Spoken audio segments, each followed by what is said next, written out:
¿Qué son las sociedades de conocimiento en tus investigaciones? Pues son las sociedades que surgen fruto de 200 años de desarrollo de la ciencia y tecnología, que muestra que es posible y factible que la colectividad humana viva no de crear productos, sino crear conocimientos, ciencias y tecnologías, porque permite una aceleración y mejora continua de la creación de productos y servicios. Y para emplear las ciencias en todos los asuntos humanos, ciencias que crecen exponencialmente, es decir, que se relaciona entre ciencias, biología, física, etc., y la velocidad de cada una de ellas y la velocidad de los cruces y utilizaciones que se hacen de ensamblarlas crece exponencialmente. Y hay un impacto, ¿no?, en nuestro pensar, sentir y actuar, ese modo de vivir. Pasamos de sociedad de crear productos con proyectos de vida colectivas fijados, recibidos de los dioses o recibidos de la naturaleza misma de las cosas, a saber que esto no es así, sino que no es así porque cambiamos, y por lo tanto tenemos que acostumbrarnos a un vivir humano en que todo cambia rápidamente, exponencialmente y en todos los factores de la vida humana. Eso evidentemente nos fuerza a tener que cambiar la manera de pensar y la manera de sentir, la manera de organizarnos y la manera de vivir la vida colectiva, etc. Y eso es un cambio, el mayor cambio que se ha dado en la historia de la vida. Si será para bien o será para mal, no lo podemos saber, porque todo depende de la utilización que hagamos nosotros de esos proyectos de vida colectivas, si son para explotar la realidad y sacar los mayores beneficios a corto plazo, o es para servir a la humanidad, a la naturaleza, a la conexión de todos los vivientes en unidad. ¿Dependerá de la cualidad humana de las personas?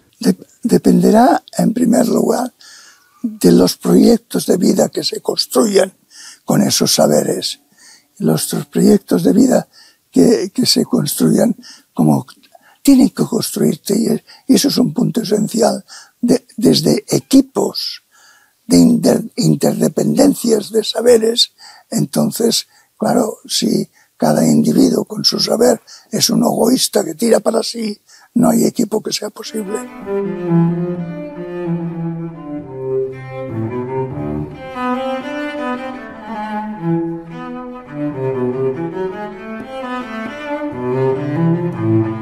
Yo en mi infancia y primera juventud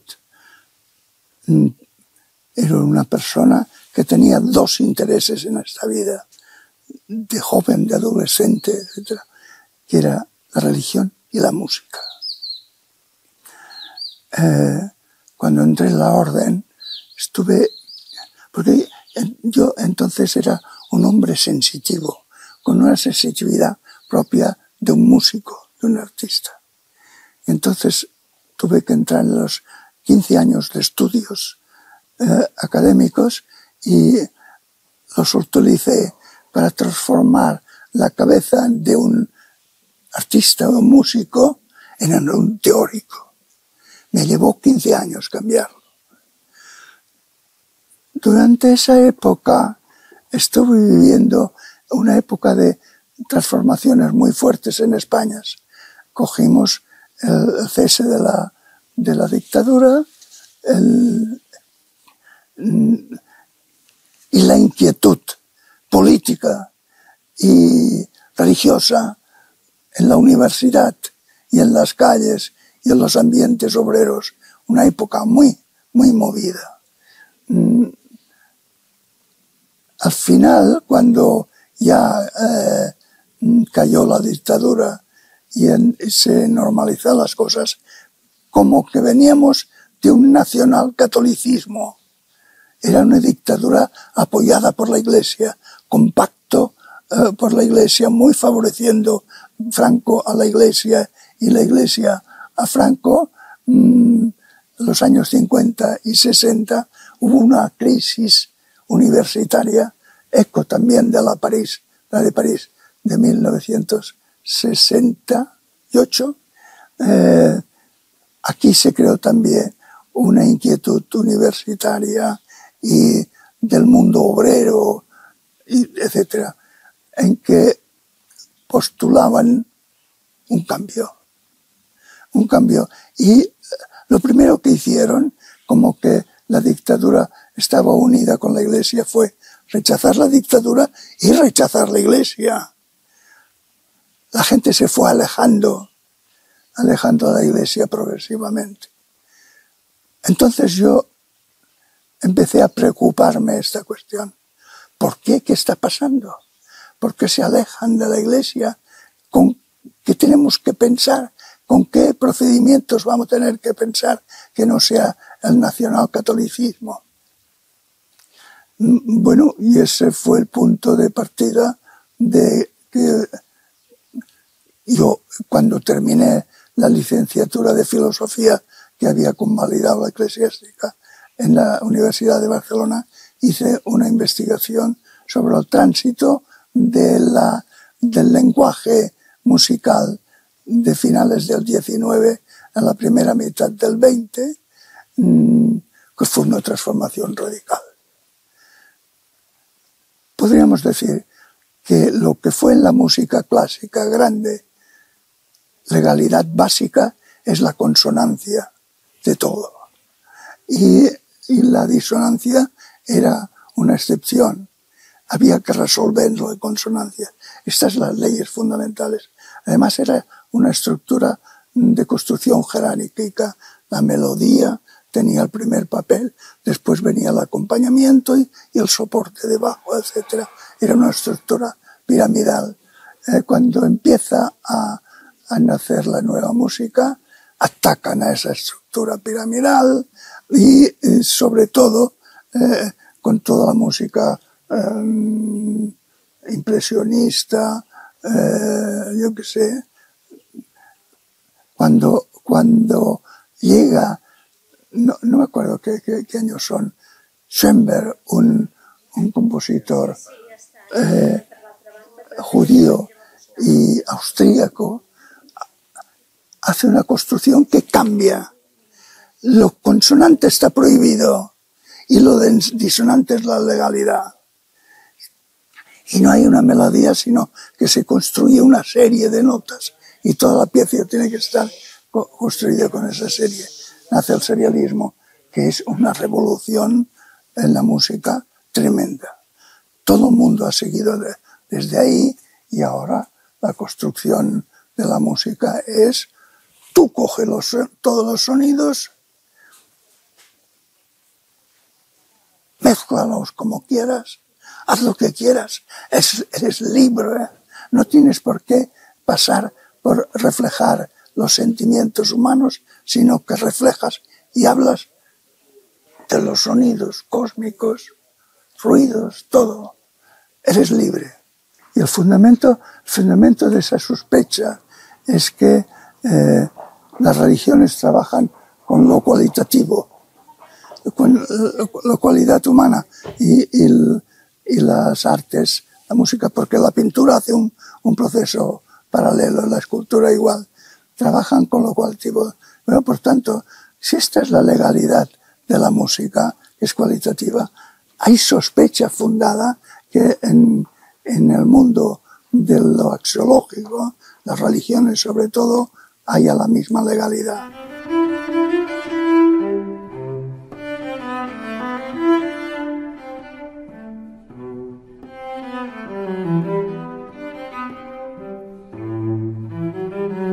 Lo cualitativo es lo que hace referencia al sentir del animal humano. Lo abstracto es una elaboración desde la lengua, haciendo un metalenguaje, un lenguaje de segundo orden, en que lo que se hace es, se abstrae de las palabras corrientes, ya los lingüistas han descubierto que las palabras tienen como especie de átomos, semas, y quitan los elementos que hacen referencia a la estimulación animal y a la respuesta animal, y lo dejan solo con lo descriptivo, lo dejan abstracto, sin cosas valorables en medio. Entonces, las unidades semánticas normales tienen muchas caras y es muy difícil relacionarlas, son torpes para moverse. En cambio, cuando se ha elaborado este tipo de lenguaje abstracto, y que cada palabra se define, esto es esto, esto y nada más, y esto y esto, entonces es más fácil combinar la combinación entre las palabras, porque es más sencillo y se podía correr más y podía entonces intentar solventar muchos problemas más rápidamente y mejor, investigar las cosas mejor que con un lenguaje simbólico en el que las unidades son muy compactas, con muchas caras, y manejarlas es muy difícil. Se abrió unas posibilidades para la sobrevivencia humana que se mostraron extraordinariamente útiles, sobre todo a partir del 17, 18 y 19. Por ahí se van dando hasta que llegamos a la ciencia actual. Nos damos cuenta que el mundo de los valores, el mundo de los proyectos colectivos ha de cambiar, porque esta transformación en la vida hay que cambiarlos. Pero lo difícil es, ¿por dónde empiezas? ¿Cómo empiezas para saber cuál es la lógica de conexión de lo valoral, de lo que tiene que ver con el sentido humano, con la respuesta a las necesidades? Había que encontrar con qué lógica se podía construir. Sabíamos cómo la ciencia funciona, su lógica estaba clara y definida. Teníamos que encontrar cuál era la lógica de los desarrollos de proyectos colectivos humanos. ¿Por dónde empiezas? Y ahí me pasé bastantes años tanteando ver si, por ejemplo, el lenguaje simbólico o el poético me podrían donar pistas, si los psicólogos, sobre todo freudianos, al trabajar con lo cualitativo, muy enraizado con lo instintivo, me podían dar pistas, y me dieron, pero no muchas, no podía seguir. Entonces acudí a la lingüística. Empecé por la lingüística alemana, que estudia cómo el lenguaje crea mundos. O sea, el lenguaje humano, el alemán tiene un mundo construido por la peculiaridad de sus lenguas, que los latinos tienen otros, o los chinos otros. Eso ya me empezó a interesar. Y entonces me sumergí en la legalidad de la lingüística, a ver si me daba instrumento de análisis. Y sí, me dio este instrumento de análisis, entonces pude analizar cuál es la característica humana que tiene esa peculiaridad de la lengua como instrumento de sobrevivencia en comparación con otros, y mira, ir averiguando poco a poco cuáles son las leyes de conexión de lo cualitativo. Lo cualitativo no como son cualidades, se relacionan entre sí por contrastes, semejanzas, como en la pintura y en la música, no por conexiones lógicas. sino por esos contrastes. Estuve investigando cuál era la lógica de desarrollo de contactos y de juego de lo cualitativo. Bueno, como que yo había experimentado en la música y además en la evolución de España de aquel tiempo, que según la manera de vivir se tiende a pensar de una manera u otra, entonces me recorrí todas las etapas de la cultura humana, cazadores, recolectores, horticultores, agricultores de riego, ganaderos, industriales, para llegar a la sociedad de conocimiento. Y me di cuenta que si leía todas las mitologías de los cazadores que podía recopilar, tenían una estructura común. Formas muy diferentes, pero una estructura común.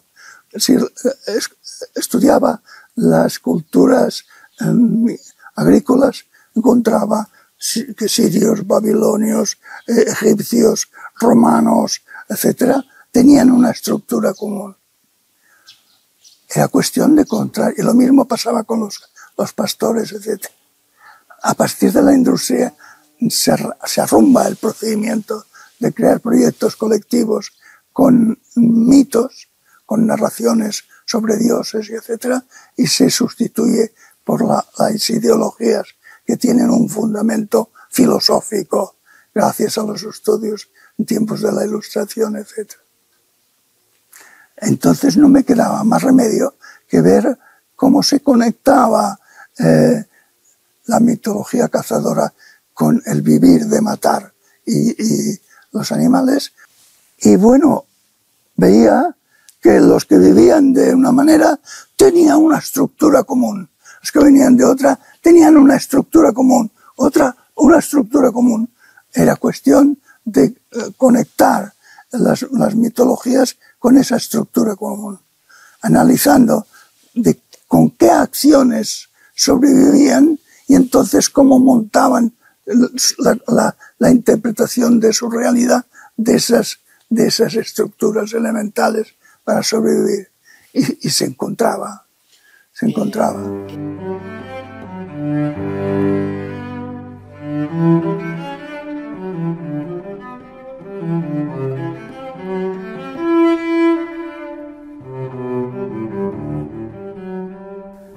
Pues porque lo primero que llama la atención es que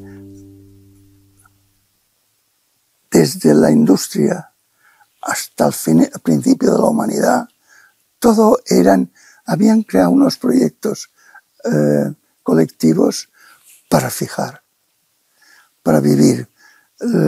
Cuesta mucho encontrar un proyecto de vida colectiva que mantenga viva a las gentes y no llegue un momento que se degrade y destruya. Por lo tanto, a los cazadores recolectores les costó milenios. Y como les costó milenios, pusieron un seguro para que no se alterara. Esto es costumbre de los antepasados, prescripción de los antepasados, y quien altere esto atenta contra el grupo. Llegaron los agricultores y hicieron de la religión un proyecto de vida colectiva, y entonces el seguro, es decir, está revelado por Dios. Quien lo toque será castigado, y lo castigaba la sociedad y además la divinidad. Bueno, pero esto eran sociedades que vivían de hacer básicamente, porque hay muchos cambios, básicamente lo mismo: cultivar, cazar, fabricar productos, etc. Cuando llega un momento en que se vive de cambiar la manera de sobrevivir al ritmo del crecimiento acelerado de las ciencias y la tecnología, es decir, bueno, ¿cómo construimos el proyecto este? Entonces era cuestión de repasar a todos los sistemas anteriores y ver el sistema que tenían de fijarlo y cómo eran sistemas de vida colectiva que programaban para estar quieto y aseguraban que no cambiaran porque funcionaba y así. En cambio, cuando llega la sociedad de conocimiento, pues hay que programar para correr. Hay que programar para correr. Oye, era necesario saber la legalidad del mundo del trabajo, del mundo de los valores y las representaciones sagradas para poder hacer un nuevo proyecto colectivo. Todo eso es un estudio de disciplina que investiga procedimientos para crear nuevos proyectos que no bajan del cielo, no vienen dados por la naturaleza de las cosas, sino que los tengo que crear yo. Los tiene que crear la humanidad teniendo en cuenta que ha de salvarse la especie, ha de salvarse la tierra y todos los animales que la habitan, etc. O sea que tiene que ser un proyecto no regido por las ciencias. Las ciencias son abstractas, no saben nada de lo axiológico, sino que tiene que ser regido por hombres que tienen cualidad. Cualidad quiere decir que experimentan las dos dimensiones de la realidad, como nuestros antepasados, inventando las religiones, también las experimentaban. Y cualidad profunda, ¿qué quiere decir? Asentar, el pensar, el sentir y el vivir en la cualidad humana profunda que consiste en saber que todo esto de aquí soy yo. Yo soy todo esto de aquí. Soy un fruto del misterio de los mundos por unos instantes, igual que las plantas, los animales, etc. Vivir y trabajar desde ese punto de unidad es cualidad humana profunda.